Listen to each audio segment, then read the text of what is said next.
हमने 7 अप्रैल को मर्दमशुमारी मुकम्मिल हो रही थी, उसको तस्लीम नहीं किया था। उसके बाद क्या हुआ, हमारे तस्लीम न करने से कि फैसलाबाद की आबादी से, पिंडी की आबादी से, मुल्तान की आबादी को मिला लिया जाए तो इतने अफराद कराची के लापता बरामद हो गए। दरियाफ्त कर लें, कराची में 3.5 करोड़ लोगों के लिए गंदुम आता है, आप 1.5 करोड़ की आबादी बताते हैं। आज हम रियासत से पूछना चाह रहे हैं, हुकूमत से पूछना चाह रहे हैं, वफाक से पूछना चाह रहे हैं, ये बाकी 1.5 करोड़ गंदुम किसके लिए आता है? आपसे सिर्फ एक और चीज की इजाजत लेनी है, क्या आज जो आबादी कराची की 1 करोड़ 90 लाख बताई गई है, इसको तस्लीम कर लिया जाए? हाथ खड़ा कर बताइए, यही एक करारदाद बहुत अहम होगी। आबादी के सेंसस के लिए, मर्दमशुमारी के लिए गिनने के साथ साथ तकरीबन 21 ऐसे मयारात हैं, इंडिकेटर्स होते हैं, जिनके जरिए आबादी का अंदाजा लगाया जा सकता है। सिर्फ गिनने के अलावा तमाम इंडिकेटर्स इस बात की गवाही देते हैं कि शहर 3 और 3.5 करोड़ के दरमियान का शहर है। और इसके साथ साथ मैं ये भी गलतफहमी दूर करना चाहता हूं कि जो लोग मर्दमशुमारी सिंध में कर रहे थे वो नाहल लोग थे, माशाअल्लाह बहुत ही माहिर लोग थे, क्लियर हेडेड लोग थे, अपनी शनाख्त से शर्मिंदा लोग नहीं थे। उनको पता था कि क्या करना है और क्या नहीं करना, किसको गिनना है और किसको नहीं गिनना है। इस कराची की आबादी इस 5 साल के अंदर 10% बढ़ी है, लेकिन कराची में आबाद मलीर की 22% बढ़ी है और इसी तरह लियारी की भी अच्छी खासी बढ़ी है माशाअल्लाह। वो जो लोग थे वो इतने माहिर लोग थे माशाअल्लाह, किसी ने उनके जिगर में वो शम्मा दिली थी जिससे उनको रोशनी मिलती थी, उनको पता था किसको गिनना है किसको नहीं। कोटरी की आबादी बढ़ी है, लेकिन कोटरी के उस इलाके में जहाँ पे गलती से हिजरत करने वाले आबाद थे वहाँ की 20% कम हुई है। हैदराबाद की आबादी बढ़ी है अच्छी खासी, लेकिन लतीफाबाद की आबादी तकरीबन 30% कम दिखाई गई। किसी चीज में कोई खराबी नहीं, और जो लोग कर रहे थे मैं तो कहूंगा उनकी नीयत में भी खराबी नहीं थी, बस उनकी बड़ी बात ये थी कि वो अपनी शनाख्त पे शर्मिंदा नहीं थे और अपनी शनाख्त पर फख्र करना चाहिए। आज आपके सबके आने से हमें एक फख्र का एक हौसला मिला है और मुझे 5 मिनट मिले हैं, लेकिन आपने बहुत सारे सवाल वो रख दिए हैं जिसके लिए 50 मिनट चाहिए। इसके लिए दोबारा कभी मिलेंगे कि एमक्यूएम ने 40 साल में कौम को दिया क्या है। आज किसी ने कहा ना कि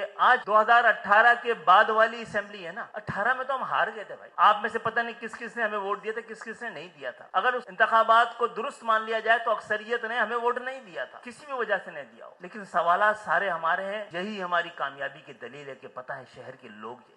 कोई पूछ रहा है उनसे जो 14 सीटों वाला से कि आपने गैस क्यों नहीं दी, पानी क्यों नहीं दिया, ये क्यों नहीं दिया? भाई 14 तो वो थे, हम तो सिर्फ 7 थे। हाँ, ये 7 एक साथ थे। उन्होंने वो कच करके दिखाया है जो पाकिस्तान की तारीख में कभी नहीं हुआ। इन 7 ने पाकिस्तान के सबसे बड़ी होने वाली मोहब्बत, हम सूबों को हरगिज धरती माँ तस्लीम नहीं करते हैं। धरती माँ सिर्फ पाकिस्तान है। ये सूबे भी डिस्ट्रिक्ट और डिवीजन की तरह ये एडमिनिस्ट्रेटिव यूनिट है, और सूबे भी आबादी के साथ साथ जब डिस्ट्रिक्ट और डिवीजन बढ़ सकते हैं तो सूबे भी बढ़ने चाहिए। ये बात हमने ऐवान में पेश की थी। ऐवान से निकलकर हमने 7 लोगों ने मिलकर इसको स्टैंडिंग कमेटी तक पहुंचा दिया। हमने अपने हिस्से का काम कर दिया है। आप लोग कराची चाहे तो हमें रिप्लेस कर दे। हमने एक बार फिर कराची को तमाम लोगों को मौका दिया है कि हमें रिप्लेस करके दे। हमने ये मौका 2000 में भी दिया था। हम इलेक्शन में नहीं खड़े हुए थे तो जमात इस्लामी को चाहिए था दहशतगर्दों को, इन मुल्क दुश्मनों को, इन काफिरों को रिप्लेस कर देती। इतना काम करती कि फिर लोग नेमतुल्लाह को याद रखते, मुस्तफा कमाल को याद ना रखते। जब कराची में हंगामे हो रहे थे, पख्तूनों के कातिल एमक्यूएम के तारीख को भी देख लिया जाए। जब कस्बा अलीगढ़ पे